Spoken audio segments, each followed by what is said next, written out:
You better pray that you don't find these elves in your shelves. Here's your Christmas spot on McFarlane Toys' Twisted Xmas Santa's Little Helpers.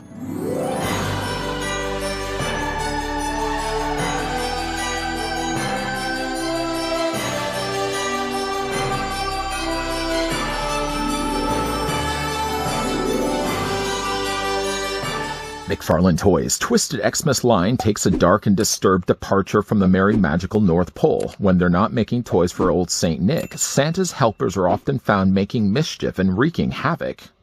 Would you like to take a trip to Santa's workshop? Yeah, me neither. Before, of course, we get a closer look at the Twisted Xmas Santa's Little Helpers, all three of them at least, let's grab the tape measure. One thing you may already have noticed is I've already taken the figures and attached them onto the display base and have already included their weapons. We're going to kind of dismantle these because unfortunately the figures can't stand on their own. The figures are all about the same size. I mean, obviously you can look at them and realize that there are a few that are a little bit bigger than one another. The one at the back is the tallest figure, so I guess we'll just spin this around. If you're looking at just the height on him alone, without the display stand, you're looking at the tallest elf being about 3.5 inches in height, or about 9 centimeters tall. The one on the other side is just slightly shorter than that. The one in the middle, though, is the shortest of the three. And if anybody was taking a tally, you'd also know as well, this is the final figure from the Twisted Xmas figures, not including, of course, the variants, because there was the variants of Mrs. Claus. I haven't yet picked her up. But the ones that we at least have looked at, first we looked at Santa Claus. I guess really if you wanted to, and you could find one at an affordable price, could get maybe really even 2 Santa's Little Helpers and have them displayed on either side of Santa. I haven't done that yet. We also had a look at Mrs. Claus. Can't help but, of course, we can't forget the peeping Tom elf. We're going to put him back in the box and put him at the front of the display stand, just lining up the hole. Now, all of the reviews of these are on the channel currently, so if you guys wanted to go back and see these individually, we also have just recently looked at Rudy. I think that was the last one we looked at prior to the Santa's Little Helpers. My favorite of all the Twisted Xmas figures was Frosty the Snowman. And then we also as well looked at Jack Frost. I don't know if you guys can actually see Jack Frost. He's a little off to the side. You want to slide him over? We'll bring him over here. Here's the complete set, the complete wave, that is, of McFarlane's Twisted Xmas line. So normally what I would do is I would show you guys the accessories that come included with the figures. Being the fact that these figures have to sort of serve as more of a diorama piece than anything else, I've already taken the liberty of adding all of the weapons that they wield into their hands. We will be removing each of the individual figures, but you can see probably for yourself that they have very dedicated places where they have to go onto the display base. To help aid you with that, if I was to say remove the elf here on the front, they all attach, by the way, by pegs. You may also notice with their footprint that there's numbers printed in them. This one happens to say 1. If you look at the bottom of the elves' feet, each one of them also have a corresponding number to at least tell you which way that they're supposed to go. So this is being the first elf. I know at least it's going to plug onto the pegs on the front of the display stand. Let's go ahead and actually take off all 3 of the elves, already fully disclosing that none of them will be able to stand on their own. This one actually is the one that stands the best, but all the other ones, I mean, just by the way that they're sort of off-stanced like this, sometimes you can actually get them to balance. This one actually is the hardest one, the one that is in the front. I guess maybe if anything, the ones on the other side can balance a little bit better. The display stands also already looked at 1. On the back, there's 3 that will go with this guy. On the other side, there's 2. That's going to go with this guy. The display stand itself is still, once again, frosted in that blue, cast blue plastic, and then dusted nicely with the frosting of the white on the top. Tiny little presents. There's a few off to the side. Cindy Lou. There's one. Little Sally. She's getting one there as well. I would, by the way, none of these I would really recommend opening them. You don't even know what's going to be inside. There looks to be some really evil-looking doll here onto the side. Maybe it wasn't evil initially, but it certainly is missing an eye. It's missing a couple of arms there also as well. That doll has seen things. Now, again, like the display stand certainly does come in handy because while 2 of them I currently am succeeding to balance, the one on the front is the one that balances the least easiest. The least easiest? All of them, by the way, do come with weapons. The weapons are kind of more specific to each of the elves. So like this one, for example, has a big giant axe. When you get them, obviously, the first time you get these guys out of their plastic prison, all of the weapons are individual. And one thing, I will say this, and I'm knock on wood, I haven't hopefully jinxed myself by saying this, knock on wood, all of them have on the bottoms of the handles these jingle bells. The jingle bells attach separately. The whole idea in mind is that you remove these, and then you're going to slide these into the grip of the elf and attach these onto the end. Reasoning why I am saying this, not to jinx myself necessarily, but to tell you, if you are buying these guys loose, you want to make sure that all of the elves do have the little jingle bells on the ends of their weapons. The axe itself, for at least the front elf, is a very destructive. I mean, look at the damage this thing would probably do. It's sort of serrated. It's kind of jagged, really, also in the front, and it's molded nicely in a gunmetal gray. Jingle bells are wrapped all around the handles here, and this again will fit into the elf's hand. You just have to first, of course, remove this, slide it into his grip. I guess just before we do that, I want to show you guys what the elf looks like. They all vary from one to the other. I mean, they're actually, you know, in a way, they are very different from the elves. I'm just going to grab the one that came included with Mrs. Claus, for example. They have very similar aspects to them, and yet there are differences. I mean, obviously, this one here that came included with Mrs. Claus has much longer ears, a much snouty-ear snout. Is that also a nose piercing? I can't tell. I hope it's a nose piercing and not some piece of snot or something like that. But you can see like the elves are kind of, you can imagine that all of these elves would work for Santa as they have sort of a consistent look to them. But again, they're a little bit different from one another. Big smile on this one's face. This one does have a couple of little earrings there onto the sides of its ears. Also all of these have hats. I mean, the elf hats do vary. This one happens to be red. The other two are kind of, well, that one's green, and then this one has more of a printed hat that we'll look at more in a second. They have articulation, but the articulation is very limited. So like this one only has just a swivel in his head, swiveled arms, swiveled waist, and I think that's actually it. I mean, there's no articulation from the lower half of him at least. Little tiny jingle bell elf shoes, and of course pegels the undersides of his feet. Let's get this guy wielding his weapon. I know I so could tell I was going to be jinxing myself by saying those things are removable. But you want to just detach, take that little end piece off, that little nub bit, and then you're going to take the axe and slide it in between his fingers. You have to really line the two hands together, and then you'll just fit the axe down. Pretty much, it doesn't have to be all the way either. I mean, even in the original images of these figures, the axe sits a little higher on these elves. And we'll go ahead and just attach carefully before I lose it, the end jingle bell. Here we go. So that's the first elf, and then again, he's just going to plug onto the front here. Do we want to do this all? Maybe we'll do it individually as we look at the individual elves. So this one, again, is just going to plug onto the front, marked by 1. Plug on both sides and make sure it's nice and secure. And the one that is the least stable is the one that's going to stand first. We're going to put him right over there. The next elf is this one. The reason I'm also leaving this one for the last is it's my favorite of the three. This one actually dual wields very long bladed weapons. Judging by, I can't tell whether that's rust or dry blood. Please let it be rust. Please let it be rust. Please let it be rust. It's a jagged looking sword either way, and he's actually got these big blades on both sides. Same rule applies though, is that you're going to have these little ball bearings, the little jingle bells. Those are going to detach, and then that will be the thing that slides into his hands. Being the fact I've already shown you guys how that works with the first elf, probably don't really necessarily need to show you guys with this one. Has articulation again in the shoulders. Nothing in the hands at all with this one. The head also swivels back and forth only just by a little bit. I like that this one actually has a little tiny chin beard. See that one? Nicely colored on all the cases. This one has a more darker color skin, and then he's got a little bit of redding that's been added not only to the actual ears, the nose, and the bottom of the chin as well. Keeping in mind that these are all 17-year-old figures. Came out in 2007, October, surprisingly enough, 2007 instead of December. I think they're still nice looking figures. I mean, again, very limited articulation. Shoulders on this one only, head, and again, just the swivels in the waist. That's it. Nothing in the lower legs. Some really nice detailing, though. You got the elf shoes down below here, a mixture of nice greens and reds.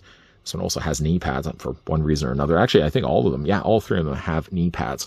And then that one, we'll just plug in, because if you look on the bottom of it, see there's number 2. We're going to line it up with number 2, and we're just going to plug it onto the back here. And while that is secure, and while the other one is secure, let's look at the last one and my favorite of the 3. It's not only just my favorite by the fact it has this very long, most destructive of the weapons. It's just basically like kind of executioner style blade. It's very large. I can't even imagine how this thing could actually even wield this around.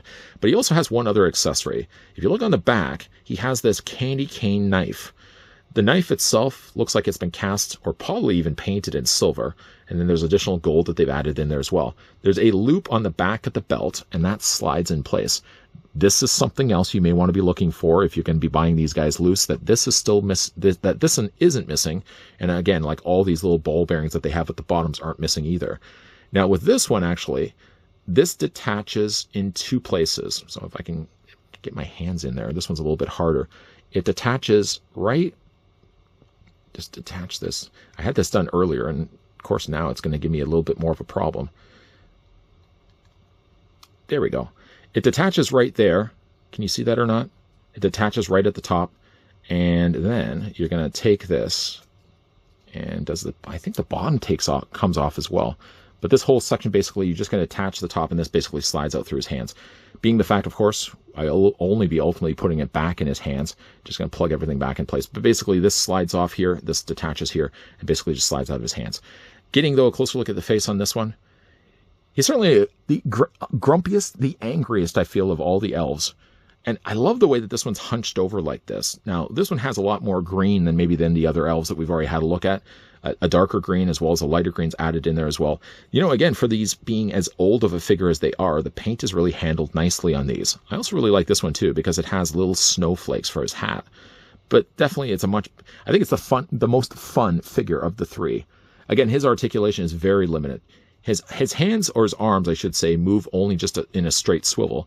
The head, if you can actually get in there, does also swivel back and forth. The waist does move back and forth. And again, like there's no articulation in the toes. Not that it necessarily needs it, because again, like with these figures, you're only probably just going to be displaying them as statue pieces than anything else. Ironically enough, though, even though he has a very large blade like he does, this figure actually is the one that stands the easiest. The one that stands the least easiest is obviously the one that we started our review with. But let's go ahead and plug this guy back in place. Again, marking it by 3, we're going to mark it and plug it onto the back of the display stand. And even when you are putting them onto the display stands, if I can pick the stand up so you guys can kind of see, they don't line up really right away. You kind of have to stretch the legs in some of the cases, especially with this one. You have to stretch it across and then finally push it down onto the ball joint. And there's the Santa's Little Helpers. I like that this one actually came as a set of 3 instead of just the 1. If it was just the 1, they would really have had to add other things as well. Maybe a Christmas tree, maybe big giant packages.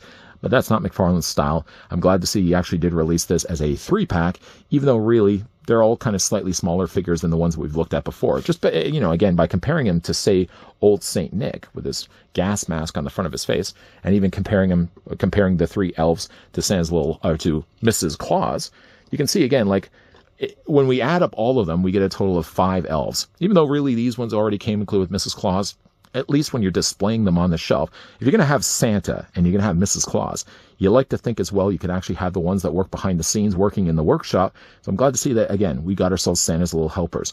I'm so very tempted, and I really shouldn't be, because considering I only really put these out at Christmas time and then they go back into storage, I would really have been tempted to kind of try to track down another one of these so I could actually have, you know, again, 2 on either side of Santa Claus. So it looks like he has many more elves than what he had originally.